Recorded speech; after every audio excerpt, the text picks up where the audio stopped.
রাজনীতিতে কারো শূন্যতা কেউ পূরণ করতে পারে না। আর বিশেষ করে দেশনেত্রী বেগম খালেদা জিয়াটা তো পারেনি না। উনি একখণ্ড বাংলাদেশ এখন পর্যন্ত মানুষের দৃষ্টিতে, মানুষের হৃদয়ে একখণ্ড বাংলাদেশ হিসেবেই আছেন, থাকবেন, ছিলেন। তো সেই জায়গায় তার ওই জায়গাটা কেউই নিতে পারবে না আমি মনে করি। আমরা আজকে সৃষ্টিকর্তার উপর আমাদের হাত নাই। সৃষ্টিকর্তা ওনাকে নিয়ে গেছেন, আল্লাহ যা ভালো মনে করেন। প্রত্যেকটা মানুষ আল্লাহ একটা উসিলা দিয়ে পৃথিবীতে আনেন, একটা উসিলা দিয়ে পৃথিবী থেকে নিয়ে যান। তো আমরা আল্লাহ প্রতি এইটুকু বলবো, আজকে সমস্ত বাংলাদেশের মানুষ যেভাবে কাঁদছে, যেভাবে কষ্ট পাচ্ছে, সেই উসিলায় আল্লাহ ওনাকে বেহেশতের সর্বোচ্চ জায়গায় যেন পৌঁছে দেন।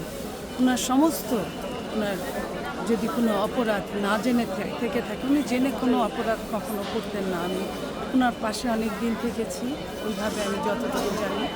না জানা কোনো যদি অপরাধ থাকে আমরা জানি না, আল্লাহ ভালো জানেন।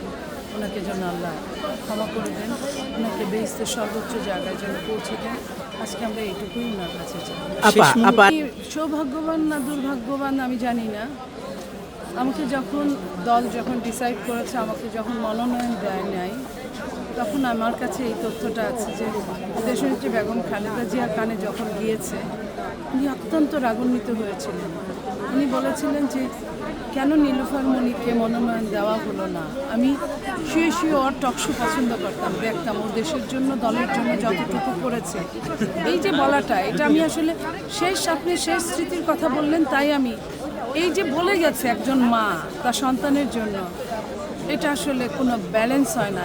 এই কথাটা আমার জীবনে আর কিছু না পেলেও আমার দুঃখ নেই যে আমি যাকে নেত্রী মনে করি, যিনি আমার মাথার উপরে ছিলেন, যার বটবৃক্ষে আমি ছায়া পেয়েছি, উনি শেষ পর্যন্ত আমার জন্য বলে গেছেন। আলহামদুলিল্লাহ, এটা আমার জন্য মনোনয়ন না পাওয়ার থেকে অনেক বেশি পাওয়া আমি মনে করি। মানুষ এমপি মন্ত্রী কেন হতে চায়? মানুষকে চিনবে, জানবে, কিছু তো এমনিও অনেক মানুষ চিনবে।